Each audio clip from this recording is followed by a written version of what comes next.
অবশেষে সেই দিনটি এসেই পড়ল। পুরো বিশ্বকে অবাক করে যুক্তরাষ্ট্রের শক্তিশালী যুদ্ধজাহাজ ইউএসএস আব্রাহাম লিঙ্কনে খালিজ ফারাস সহ মোট 4টি ব্যালিস্টিক মিসাইল দ্বারা ভয়াবহ হামলা চালিয়েছে ইরান। এই ভয়াবহ হামলায় ট্রাম্পের সাধের ও গর্ভের যুদ্ধজাহাজে থাকা অন্তত 15 থেকে 20টি যুদ্ধবিমান পুরোপুরি অকেজো হয়ে গেছে। সে সঙ্গে 8 থেকে 10 জন মার্কিন নৌসেনা চিরতরে শেষ হয়েছে বলেও খবর পাওয়া গেছে। সাগরের বুকে এতদিন যুক্তরাষ্ট্রের যে বিশাল মাতব্বরি ছিল, আজ তা একেবারে মাটির সাথে মিশে গেছে। ইউএসএস আব্রাহাম লিঙ্কন নামের এই জাহাজটি কিন্তু সাধারণ কোনো ছোট জাহাজ নয়। এটি হলো সাগরের বুকে ভাসমান বিশাল বড় এক আস্ত যুদ্ধ ঘাঁটি। এই বিরাট জাহাজের ভেতরে প্রায় 70 থেকে 80টি একদম নতুন আর ভয়ঙ্কর সব যুদ্ধবিমান থাকে, যা সব সময় উড়ার জন্য তৈরি থাকে। শুধু তাই নয়, এই ভাসমান ঘাঁটির ভেতরে অন্তত 5000 মার্কিন নৌসেনা এবং নানা রকমের কাজ করার টেকনিশিয়ান সব সময় বসে থাকে। এই বিশাল বহর নিয়ে যুক্তরাষ্ট্র পৃথিবীর সব সাগরে ঘুরে বেড়ায় আর ছোট ছোট দেশগুলোকে ভয় দেখায়। তাদের ভাবখানা এমন যেন পুরো সাগরটাই তাদের নিজেদের সম্পত্তি। তারা ভেবেছিল এই বিশাল লোহার দুর্গ দিয়ে তারা পুরো বিশ্বকে নিজেদের কবজায় রেখে দেবে। কিন্তু এবার তাদের সেই অহংকার একেবারে চূর্ণ হয়ে গেছে, কারণ ইরান এবার এমন এক জায়গায় আঘাত করে বসল যা যুক্তরাষ্ট্রের জন্য ছিল একেবারে চূড়ান্ত রেড লাইন পার করার মতো ব্যাপার।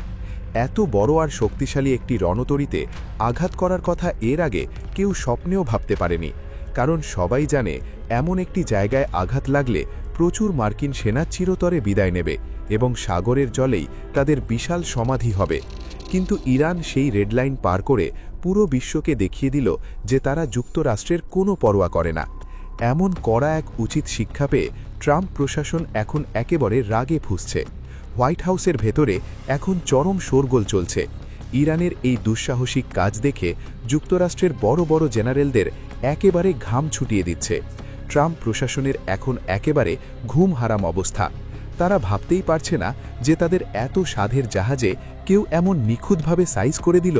এই চরম লজ্জার ঘটনায় ট্রাম্প প্রশাসন এখন একেবারে ভিমরি খাওয়া অবস্থায় দিন পার করছে। তাদের এতদিনের সব অহংকার এখন সাগরের জলেই ডুবে খাবি খাচ্ছে। তবে হামলাটি ঠিক কখন এবং কিভাবে হলো সেই কাহিনী শুনলে যে কারো আক্কেল গুরুম হয়ে যাবে।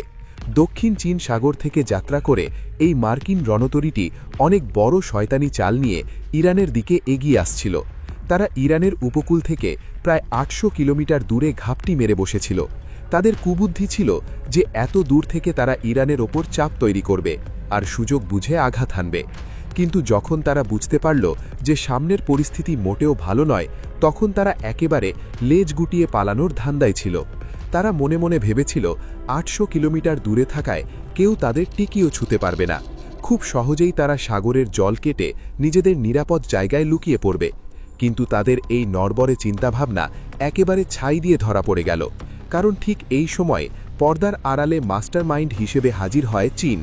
চীনের নিখুঁত স্যাটেলাইট প্রযুক্তি এবং একদম পারফেক্ট জিপিএস জাদুর কাছে যুক্তরাষ্ট্রের সব লুকোছুরি একেবারে ধরা খেয়ে যায়। চীনের এই নিখুঁত তথ্য পাওয়ার পর ইরান তাদের সবচেয়ে ভয়ঙ্কর অস্ত্র Khaleej Farage antiship ballistic missile বের করে আনে। এই মিসাইলগুলো 1000 কিলোমিটার দূর থেকেও একদম নিখুঁত জায়গায় আঘাত করতে পারে। যখন মার্কিন রণতরীটি সাগরের বুকে লেজ গুটিয়ে পালাচ্ছিল, ঠিক তখনই ইরান প্রায় 1000 কিলোমিটার দূর থেকে পরপর 4টি মিসাইল ছুড়ে মারে।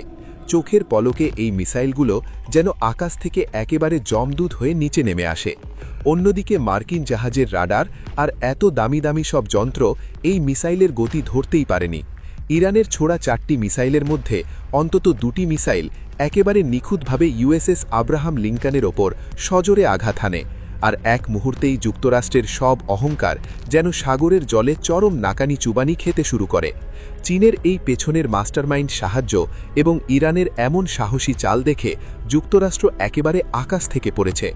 এত দূর থেকে এমন নিখুঁত নিশানায় আঘাত করা যায় তা দেখে পেন্টাগনের কর্তারা একেবারে বনে গেছেন। তাদের এতদিনের সব প্রস্তুতি একেবারে ধুলোয় মিশে গেছে। মাঝ সাগরে এমন চরম নাকানি চুবানি খাওয়ার পর যুক্তরাষ্ট্র ভেবেছিল তারা এই ঘটনা পুরো বিশ্বের কাছ থেকে লুকিয়ে রাখবে। তারা চেয়েছিল এই বিশাল ক্ষতির কথা কাউকে না জানিয়ে নিজেদের ভুয়া সম্মানটুকু বাঁচিয়ে রাখার। কিন্তু সত্য কি আর কখনো চাপা থাকে? নিজেদের সেফ জোনে রাখতে গিয়ে তারা দেখল যে আন্তর্জাতিক বাঘা বাঘা সব সংবাদ মাধ্যম একের পর এক এই চরম লজ্জার খবর ফাঁস করে দিচ্ছে। তুর্কির খুব পরিচিত সংবাদ মাধ্যম আনাদোলু এজেন্সি সবার আগে এই উচিত শিক্ষার খবর পুরো বিশ্বকে জানিয়ে দেয়।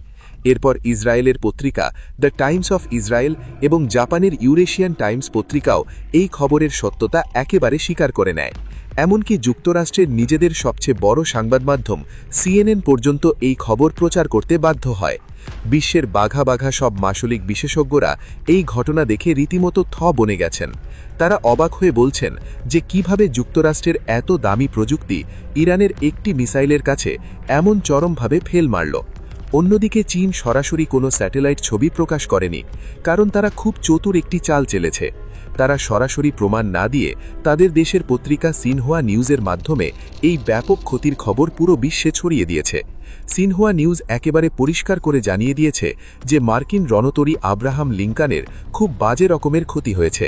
এই হামলায় 15 থেকে 20টি মার্কিন যুদ্ধবিমান একদম অকেজো হয়ে গেছে এবং 8 থেকে 10 জন মার্কিন নৌসেনা শহীদ হয়ে চিরতরে পরপারে পাড়ি জমিয়েছে। চারদিক থেকে যখন প্রমাণের পাহাড় জমতে শুরু করে, তখন যুক্তরাষ্ট্রের সেন্টকম বা সেন্ট্রাল কমান্ড বাধ্য হয়ে মুখ খোলে। তারা তাদের অফিসিয়াল টুইটার অ্যাকাউন্টে একটি বিবৃতি দিয়ে এই চরম লজ্জার কথা স্বীকার করতে বাধ্য হয়। তাদের এই স্বীকারোক্তি প্রমাণ করে যে ট্রাম্প প্রশাসন এখন কতটা কোণঠাসা এবং খাবি খাওয়া অবস্থায় রয়েছে। পুরো বিশ্বের সামনে তাদের এই লেজ গুটিয়ে পালানো এবং পরে ধরা পড়া দৃশ্যটি সত্যি তাদের জন্য একটি বিশাল ছ্যাঁকা খাওয়ার মতো ব্যাপার। ছি করে পুরো বিশ্ব এখন তাদের এই অবস্থা নিয়ে হাসাহাসি করছে। যুক্তরাষ্ট্র সবসময় আলোচনার নামে একটি ভণ্ডামি করে এসেছে। তারা একদিকে মুখে খুব মিষ্টি মিষ্টি শান্তির কথা বলে, আর অন্যদিকে গোপনে পিঠে ছুরি মারার প্রস্তুতি নেয়। এর আগেও তারা আলোচনার টেবিলে বসে ধোঁকা দেওয়ার চেষ্টা করেছিল, কিন্তু এবার ইরান তাদের এই চরম বেইমানি আর মুখ বুজে মেনে নেয়নি। যুক্তরাষ্ট্র যখন তাদের শয়তানি চাল কাজে লাগাতে পারল না এবং নিজেদের সাধের রণতরী চরমভাবে মার খেল, তখন তারা হঠাৎ করে সুর পাল্টে ফেলে। তারা খুব চালাকি করে যুদ্ধবিরতির কথা বলতে শুরু করে। তারা ভাবল যে যুদ্ধবিরতির কথা বলে তারা এই বিশাল বিপদ থেকে খুব সহজেই পার পেয়ে যাবে। কিন্তু ইরান এবার তাদের আসল রূপ ধরে ফেলেছে। ইরান পুরো বিশ্বকে খুব স্পষ্টভাবে জানিয়ে দিয়েছে যে নিজেদের বাঁচানোর জন্য তাদের কাছে কোনো নির্দিষ্ট সীমানা নেই। যারা অন্যের উপর বিনা কারণে আক্রমণ চালাবে তাদেরকেই সীমানার মধ্যে থাকতে হবে। ইরান এই ধোঁকাবাজির প্রস্তাব একেবারে ছুঁড়ে ফেলে দিয়ে জানিয়ে দিয়েছে যে লুটেরাদের জন্য এখানে কোনো ছাড় দেওয়া হবে না। তারা যুক্তরাষ্ট্রের এই যুদ্ধবিরতির ভণ্ডামি একেবারে তুলোধুনো করে ছেড়েছে। ইরান প্রমাণ করে দিয়েছে যে তাদের সাথে পাঙ্গা নেওয়া এত সহজ কাজ নয়। যুক্তরাষ্ট্রের আগের সেই তেজি ভাব এখন আর একদমই ধোপে টিকছে না। তারা এখন খুব ভালো করেই বুঝতে পারছে যে তারা কাদের সাথে টেক্কা দিতে এসেছিল।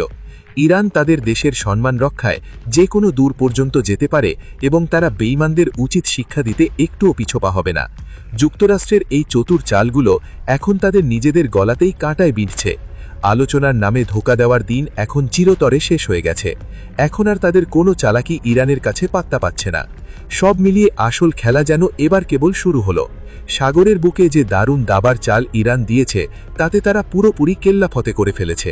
যুক্তরাষ্ট্রের বিশাল সামরিক বহর এবং তাদের মাতব্বরির যে অহংকার ছিল, তার চূড়ান্ত বিদায় ঘণ্টা একেবারে বেজে গেছে।